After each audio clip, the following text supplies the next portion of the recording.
Why do parents struggle to understand their children? Why do children refuse to confide in their parents? Children blame parents, parents blame children. So ultimately, is this discord between parents and children due to parents not understanding their kids, or because children won't open up to their parents? For many young people today, the concept of home might just be a place to return to in the literal sense, rather than a sanctuary for the soul. They avoid, they become silent, slowly losing the habit of sharing their joys and sorrows with their parents. Children blame their parents for not understanding them, leading to their silence.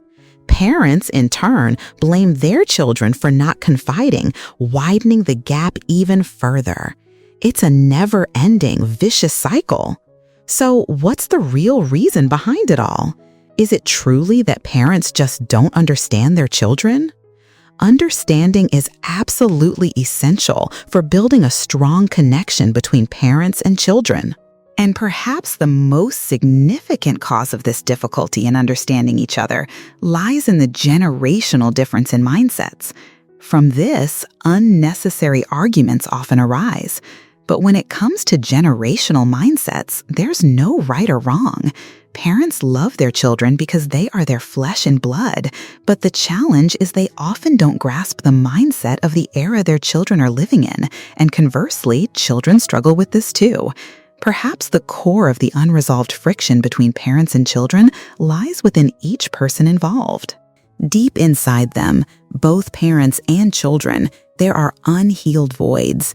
As one poignant quote suggests, wounds will always powerfully transmit from one generation to the next, whether you want them to or not.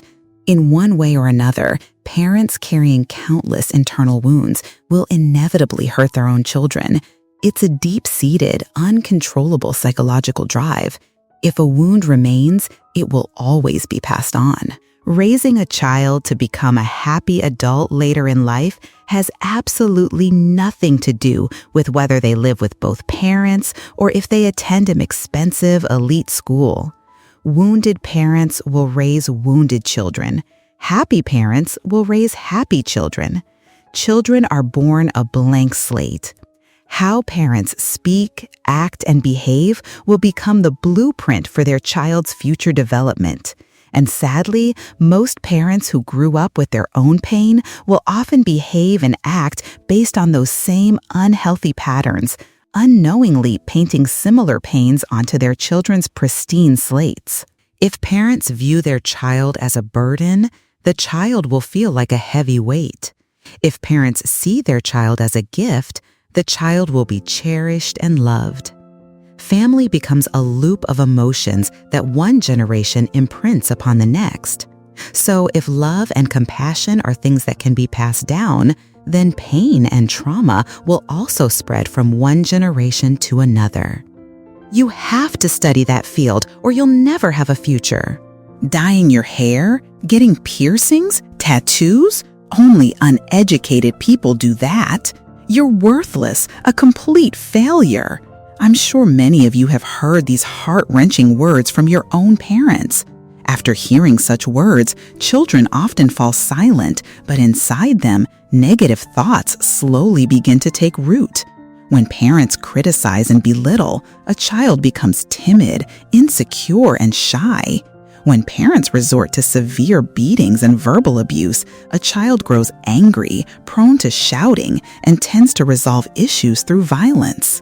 When parents accuse their child of being stubborn and disobedient, perhaps they should take a long, hard look at themselves.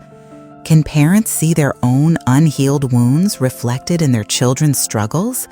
Please understand, this isn't meant to oversimplify or solely blame parents for a child's wrongdoings. Instead, what I want you to recognize is that we as parents might also be unhealed children ourselves. Perhaps they too grew up in unhappy families. They might have lived through a childhood filled with their parents nagging or witnessed beatings and violence. Or maybe they lacked the love of one parent due to divorce. The terrible truth is, they often don't even realize the depth of their own pain. They don't know they carry a vast emptiness inside, a constant feeling of loneliness, a nagging sense that something is missing, which prevents them from fully experiencing joy or complete happiness. Then one day, when they see their child's arm covered in scars, they angrily scold them, completely failing to understand that their child was trying to use physical pain to numb deeper emotional agony. The visible scars on the child, along with the countless invisible emotional wounds within the parents themselves, are all desperately crying out for healing. Yet sometimes in life, we just keep growing, carrying these wounds as a natural part of us, walking alongside them without ever thinking about how to soothe and heal them. Will you choose to heal, or will you continue to patch things up, only to accidentally hurt other children one day? You know, everyone has their struggles with their parents, and eventually you'll realize that every child goes through that phase of resenting their parents and wanting to run away from home more than once. Has there ever been a heated argument between you and your parents where you felt helpless, lost control, spewing out all those long-suppressed emotions in the cruelest way? You burst into tears and stormed off. Your dad tried to suppress his anger, shouting for you to stay. Your mom, with tear-filled eyes, sat in silence after hearing you sob. Everything, every single bit of suffering I've ever felt, it's all because of you. All because of you. If you never loved me, why did you even bring me into this world? I hate you. What followed was a horrifying string of days where no one spoke a word, a heavy silence suffocating the entire house. The child was furious, resentful, wondering why their parents were so harsh, why they didn't understand. They just wanted to leave the house early and return late to avoid their parents. Dad became like a quiet shadow. Mom stopped eating and just cried. Do you see yourself in this story? In those moments, you realize that you hate your parents, but you also love them. And you know your parents feel the same way about you. In the field of family psychology, this love-hate relationship with parents is known as generational conflict. It means that within your relationship with your parents, positive thoughts and negative emotions coexist. You find yourself torn as you've been hurt by your parents' actions and words, whether unintentional or not, yet you also feel the duty to honor those who gave you life. And then you feel guilty for hurting them back. It's a vicious cycle that leaves you struggling, and this conflict will, in the future, negatively impact the mental well-being of both you and your parents.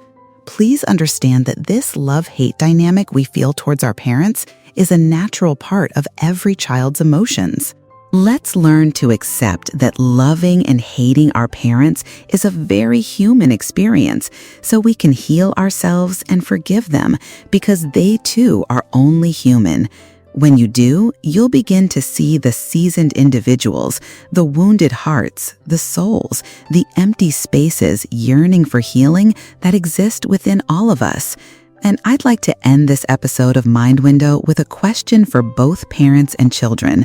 Have you ever taken a moment for yourself and truly asked, how is the child inside me feeling right now?